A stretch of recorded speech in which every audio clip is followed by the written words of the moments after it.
നിന്റെ അന്തസ് കുട്ടേട്ടനൊന്ന് ചോദിച്ചു നോക്ക്, ചെലപ്പോ തരും.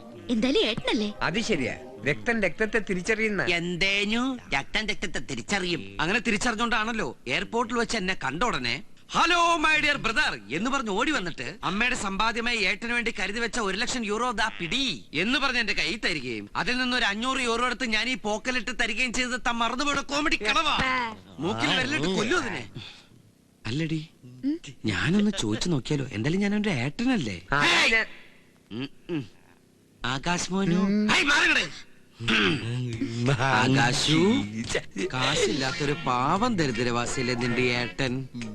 മോന് വേണ്ടി എടുത്ത് ഈ വീടിന്റെ കാശ് ദേ നോക്കി. ഏട്ടന്റെ ഒരു കുഞ്ഞു ലൈന ഈ നിമ്മിക്കുട്ടി. ഇത് വാങ്ങിച്ചു തന്നതാ സരസുവിന്റെ കയ്യിൽ നിന്ന് കയറുപിരി മാല.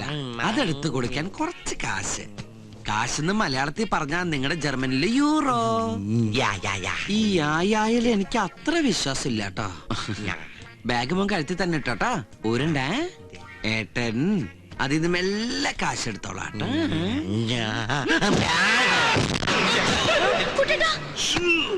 ഒരു കാര്യം ഉറപ്പായി, യൂറോ അതിനകത്ത് തന്നെ ഉണ്ട്. ഇപ്പോഴാ എനിക്ക് മനസ്സിലായത് ഞാൻ എങ്ങനെയാ താഴെ പോയതെന്ന്.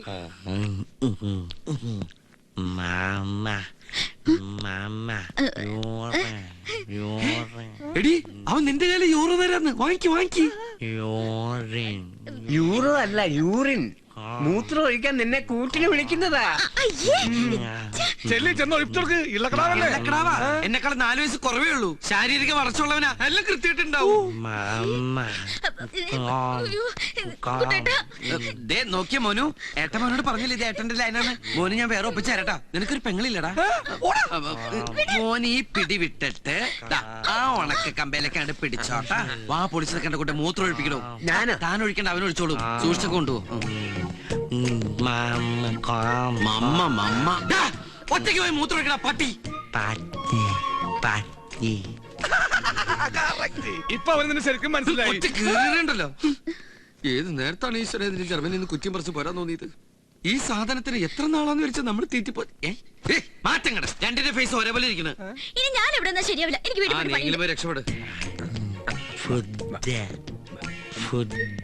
ഫുഡ് വേണമെന്നാ പറയുന്നേ. ഓ, വയറ്റിന്ന് കുറച്ച് ഒഴിച്ചറിഞ്ഞപ്പോ വയറ് തിരിച്ച് ഫില്ല് ചെയ്യാനുള്ള ചെക്കൻ്റെ ഒരു ആക്രാന്ത. ഞണ്ണാമല്ല ഇരിപ്പുണ്ടോ അവിടെ? മേശ, കസേര, കട്ടിന് തുടങ്ങി യൂറോപ്യൻ ക്ലോസറ്റ് വരെ ഉണ്ട്. അതൊക്കെ മതിയാവോ ജർമ്മൻ ഷെപ്പേറിന്? ആ പൈസ പൈസന്ന് ഫുഡ് അടിക്കാനാ കൊടുക്കണ. ഇനി അതിനും കാശ് ഞാൻ ഉണ്ടാക്കണം. പിന്നെ ഞാൻ ഉണ്ടാക്കണോ? നിന്റെ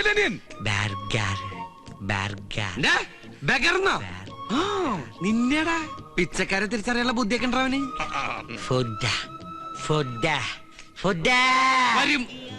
പെട്ടെന്ന് കിട്ടാൻ ഈ ഹോട്ടലിൽ വന്നത്. അല്ലെങ്കിൽ 5 സ്റ്റാർ ഹോട്ടലിൽ പോവായിരുന്നു. അവിടുത്തെ ബില്ല് നിന്റെ അച്ഛൻ കൊടുക്കോ? എന്റെ അച്ഛൻ എന്ത് കൊടുക്കണം? നിന്റെ നീ കൊടുക്കണം.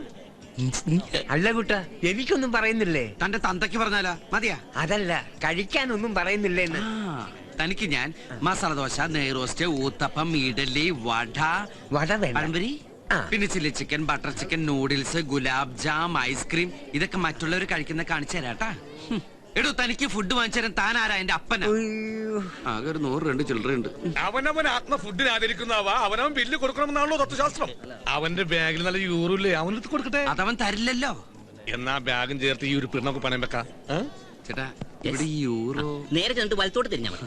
യൂറിന്നല്ല, ഇവിടെ ഈ ജർമ്മൻ യൂറോ. ഓ, അയാള് 3-4 ദിവസം മുമ്പ് ഇവിടെ വന്നു പോയല്ലോ. ആ ജർമ്മൻകാരൻ ന്യൂറോ ഇല്ലേ, ഇവിടെ ഇടക്കിടക്ക് വരാറില്ല. അയാൾ ഇപ്പൊ എവിടെ ഉണ്ടാവും? അതെ, ചേട്ടനോട് ഞാൻ ഒന്നും ചോദിച്ചിട്ടില്ല. എല്ലാം മാച്ചളഞ്ഞേക്ക്. ഞാൻ ഈ വഴിക്ക് വന്നിട്ടേ ഇല്ല. ഇത് കുറെ നേരമല്ലോ ഇടക്കിടക്ക് ഓർഡർ പറയാൻ. ഞാൻ ജഡ്ജിയാ.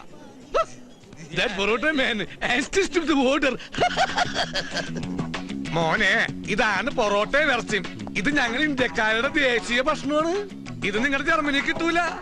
ഇത് ശുദ്ധമായ മൈദമാവിൽ ഉണ്ടാക്കുന്നു. പ്രധാനമായും 2 കാര്യങ്ങൾക്കാണ് മൈദമാവ് ഉപയോഗിക്കുന്നത്. ഒന്ന് സിനിമാ പോസ്റ്റർ ഒട്ടിക്കാനും, മറ്റൊന്ന് പൊറോട്ട ഉണ്ടാക്കാനും. അല്ല, ഇതെങ്ങനെയാണ് കഴിക്കേണ്ടതെന്ന് ചന്ദ്രേട്ടൻ കാണിച്ചു തരാം. അഭിനയകലയിൽ നിന്റെ ഏട്ടന്റെ ഗുരുവായിരുന്നു. ഇപ്പോൾ ഭക്ഷണകലയിൽ നിന്റെയും. അങ്ങനെ എല്ലാവരുടെയും ഗുരുസ്ഥാനം ഏറ്റെടുക്കാൻ ഈ ചന്ദ്രന്റെ ജീവിതം പിന്നെയും ബാക്കി. മടക്ക് തിന്നെ മക്കളെ, മടക്ക് തിന്നെ.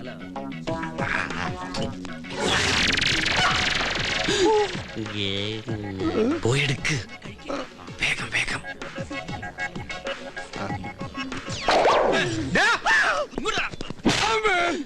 സോറി. പൊറോട്ട പൊറോട്ട. എവിടെ വന്നടാ? അമ്മേ. ഹലോ ഞാൻ പറഞ്ഞു. നീ എവിടെ പോണ്? അത് അത്യാവശ്യം ഫോൺ വന്നു. ഇപ്പൊ വരും. ഫോൺ വന്നിട്ടാ. ഫോൺ റിംഗ് ചെയ്യാൻ കേട്ടില്ല. അത് അയാള് നിന്റെ ചെല്ലക്കടിച്ചില്ലേ, ആ സൗണ്ടിൽ കേക്കാഞ്ഞതാ. വന്നു. എടാ നീ പേടിക്കണ്ട, നിങ്ങൾ കഴിച്ച ബെല്ല് വരുമ്പോഴേക്കും ഞാൻ എത്തുന്നേ. എന്ന് എന്തടാ എന്നെ നിനക്ക് വിശ്വാസമില്ലേ? എനിക്ക് നിന്നെ വിശ്വാസം ഉണ്ട്. അതാ ചോദിച്ചു ഇവിടെ നിന്ന് ഇപ്പൊ പോയ ഏത് മാസം തിരിച്ചു വരുമോ? പോടാ അവിടെ. നീയേ അവന് വയറാഴ്ച ഫുഡ് വാങ്ങിച്ചു കൊടുക്ക്, പിന്നെ അയാൾക്ക് വാങ്ങിച്ചു കൊടുക്ക്, അല്ലെ അയാൾ നിന്നെ പിടിച്ച് കഴിക്കും. നീയും വെറുതെ ഇരിക്കില്ല, നീയും കഴിക്ക്.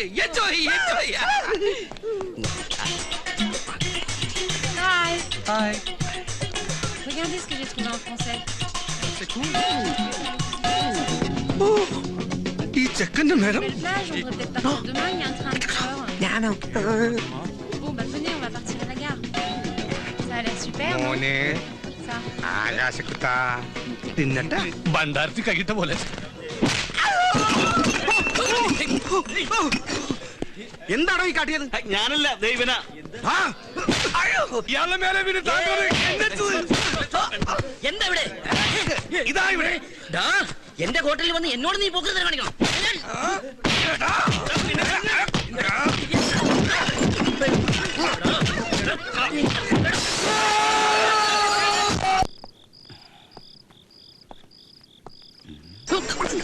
ഇതാണ് അച്ഛൻ ഉറങ്ങാത്ത വീട്. ചന്ദ്ര ബാമോനെ ബാ. ചന്ദ്രേട്ടൻ പൊറോട്ടയും ഇറച്ചിയൊക്കെ തിന്ന ക്ഷീണത്തിൽ അങ്ങനെ ഇരുന്നപ്പോ മയങ്ങിപ്പോയതാണ്. ആണോ? അപ്പൊ എല്ലാരും നന്നായിട്ട് ഭക്ഷണം കഴിച്ചു? കഴിച്ചതല്ല കഴിപ്പിച്ചു. അതല്ലേ, ഞാനവിടെ വന്നിരുന്നു. അപ്പൊ അവര് പറഞ്ഞു നീ ബില്ലും പേ ചെയ്ത് നിങ്ങൾ എല്ലാരും കൂടി ഇപ്പൊ അങ്ങോട്ട് ഒരുമിച്ച് ഇറങ്ങിയുള്ളൂ. അവരങ്ങനെയും പറഞ്ഞു. എവിടെ നമ്മുടെ ഗസ്റ്റ്? അവന് ഫുഡൊക്കെ പിടിച്ചോ? പിടിച്ചു നന്നായിട്ട് പിടിച്ചു. സമാധാനായി. അവൻ ഉറങ്ങിണ്ടാവുമല്ലേ? എന്തായാലും അവനൊന്ന് കണ്ടിട്ട് വരാം. കണ്ടാ? ഇതെന്താ ഇന്ത്യയുടെ ഭൂപടോ? അല്ലടാ, എന്റെ കൊടൽമാരുടെ ഫോട്ടോസ്റ്റാറ്റാ. എടാ, നിന്റെ അച്ഛൻ കളപ്പുരക്കൽ രാഘവമേനോനെ ആ കേശവൻ പറ്റിച്ചത് നന്നായി. ചന്ദ്ര ഇല്ലെങ്കിൽ ആ രാഘവമേനോനെ സ്വന്തം മകനായ നീ പറ്റിക്കും. നീ അത് മടിക്കില്ല, വഞ്ചകനാ. ചന്ദ്ര നീ എന്താ ഇങ്ങനെയൊക്കെ പറയുന്നേ? ഞാൻ എങ്ങനെ പറഞ്ഞോടാ? ആത്മാർത്ഥ സുഹൃത്തിനെ കശാപ്പുശാലയിലേക്ക് തള്ളിവിട്ട ദുഷ്ടനാ നീ. കശാപ്പുശാലയിലോ? ഞാൻ ഹോട്ടലിലാക്കിട്ടല്ലേ പോയത്. ആ ഹോട്ടലിൽ പിന്നീട് കശാപ്പുശാല ആയത് നീ അറിഞ്ഞില്ലല്ലേ? പോക്കറ്റിലുണ്ടായിരുന്ന 100 രൂപ പോലും തരാതെ പോയാ വഞ്ചകനാ നീ. ഞാൻ മുങ്ങിയൊന്നുമല്ല.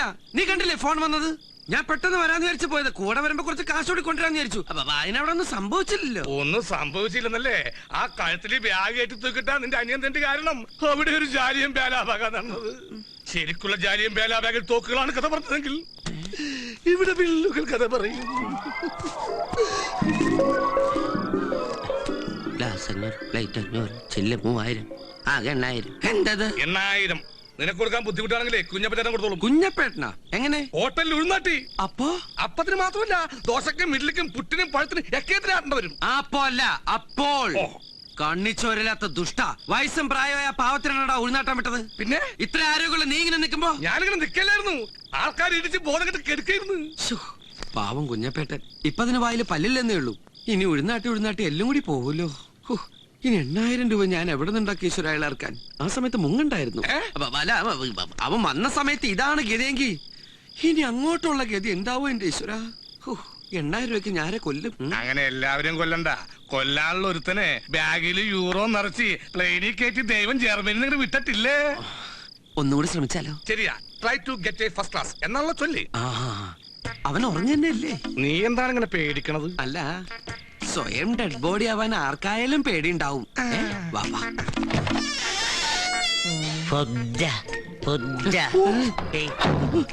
നീയല്ലേ പറഞ്ഞു ഉറങ്ങുന്നു? എന്നിട്ട് ഫുഡ് ഇത് ഞാൻ നേരത്തെ കേട്ടാണ്. അപ്പൊ ഞാൻ വെച്ച് കൂർക്കം വലിക്കാനാണ്. ഫുഡ് ഇവൻ വൈകുന്നേരമല്ലേ ഫുഡ് കഴിച്ചത്? അതിന് രാത്രി ഫുഡ് കഴിക്കണ്ടാ. നമുക്കൊരു കാര്യം ചെയ്താലോ? ഒരു പാത്രത്തില് കുറച്ച് ശർക്കരയും കുറച്ച് തേങ്ങയും 2 ചട്ടി സിമന്റോട് കലക്കിട്ട് പായസം എന്ന് പറഞ്ഞ് കുടിപ്പിച്ചാലോ? അന്നനാളെ ഉണങ്ങി കോൺക്രീറ്റ് പോലെയാവും. പിന്നെ ഇടക്കിടക്ക് നനച്ചു കൊടുത്തത് ഒരു ഉറപ്പിന്. പിന്നെ വിഷമിന്റെ പ്രശ്നം ഉണ്ടാവില്ല. ഇവിടെ അവന്റെ യൂറ് എങ്ങനെ എടുക്കും? ഇപ്പൊ യൂറ് എടുക്കാൻ ചെന്നാലേ നമ്മൾ രണ്ടിനെയും കൂടി അവൻ പിടിച്ച്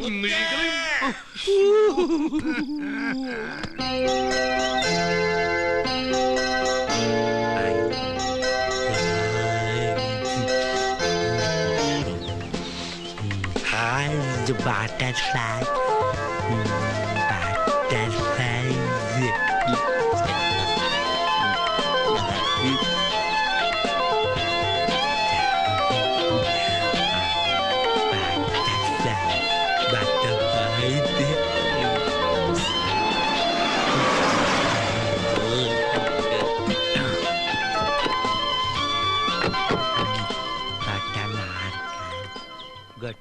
അത് ശരി, ഇങ്ങനെ ഒരാളെ ഈ വീട്ടിലുണ്ടോ?